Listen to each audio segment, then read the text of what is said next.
Baru-baru ini Menteri Investasi Bahlil Lahadalia menyebutkan bahwa terdapat negara-negara maju yang ternyata enggan untuk Indonesia mengikuti jejak mereka menjadi negara maju.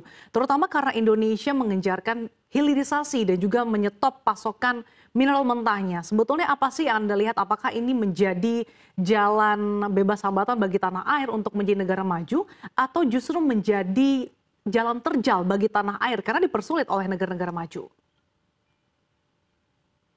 Ya, baik Mbak. Jadi menjadi negara maju itu bukan given ya. Jadi kita tidak bisa tergantung kepada negara lain. Kalau kita mau maju, kita harus berusaha sekuat tenaga sehingga kita bisa bangkit dan berkembang menjadi negara maju termasuk industrinya.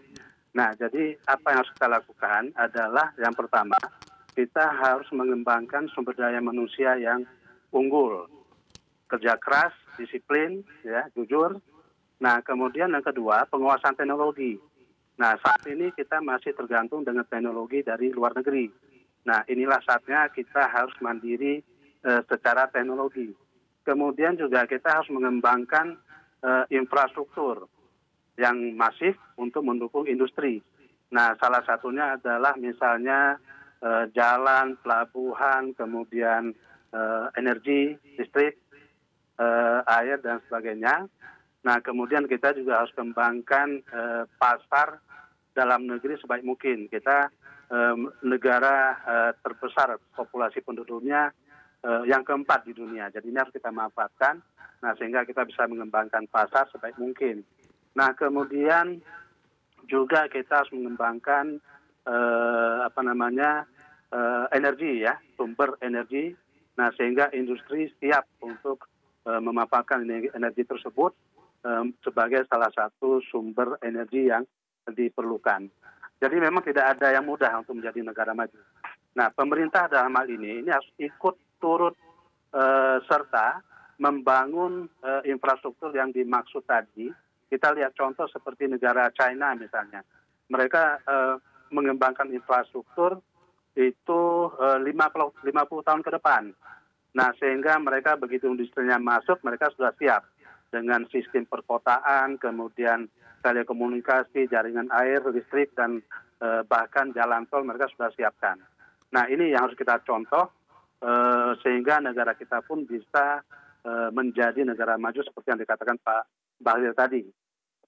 Oke, Pak Rizal, salah satu upaya untuk mendorong hilirisasi adalah dengan melarang ekspor raw material. Seperti beberapa tahun terakhir, pemerintah melarang ekspor raw material seperti nikel, kemudian tahun ini akan ada bauksit. Kemudian rencana pemerintah adalah untuk melarang ekspor timah. Nah, kalau kita bandingkan dengan negara-negara lain, apakah mereka ini juga ada yang melakukan hal serupa, Pak, untuk melarang ekspor raw material mereka?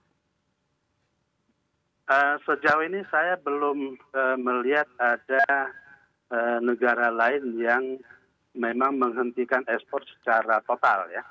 Nah, artinya mereka mengembangkan industri dalam negerinya sehingga semua sumber daya alam yang ada bisa diolah, kemudian ditingkatkan nilai tambahnya dan itu menjadi negara industri.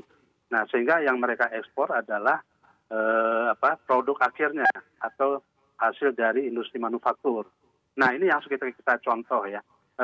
Kami setuju dengan pelarangan ekspor raw material karena memang kita dengan diberikan kesempatan ekspor raw material, kita jadi manja, kita jadi malas untuk melakukan hilirisasi. Sehingga pemerintah memang perlu melakukan intervensi sehingga pelarangan ekspor ini juga bisa menumbuhkan industri di dalam negeri. Oke, Pak Rizal, terkait dengan rencana hilirisasi 8 sektor prioritas dalam roadmap-nya ini, pemerintah menargetkan target investasi sekitar 545 miliar dolar atau sekitar 8.288 triliun rupiah. Apakah Anda melihat target investasi ini cukup realistis? Menurut saya sih cukup realistis karena ini 8 sektor ya yang akan dikembangkan oleh pemerintah untuk dihilirisasi. Nah, salah satunya adalah bidang mineral dan batu bara.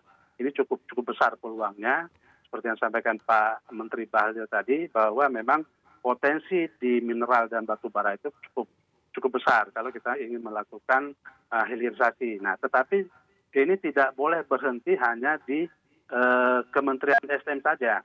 Jadi harus ada tindak lanjutnya untuk mengembangkan industri lanjutan berikutnya sehingga kita bisa mandiri secara bahan baku untuk mensuplai kepada industri manufaktur.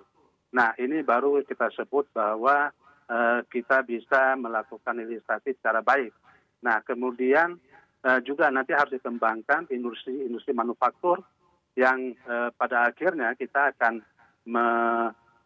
mengekspor produk-produk akhir ke negara lain. Nah, sehingga nilai tambahnya yang kita dapatkan itu akan cukup besar. Nah, saya melihat bahwa ini cukup realistis karena tadi saya bahas hanya salah satu saja di komoditas mineral dan batubara. Belum lagi di minyak dan gas. Itu pun bisa dikembangkan menjadi produk-produk kimia atau bahan kimia yang juga sangat dibutuhkan oleh industri-industri lanjutan lainnya sampai ke industri manufaktur.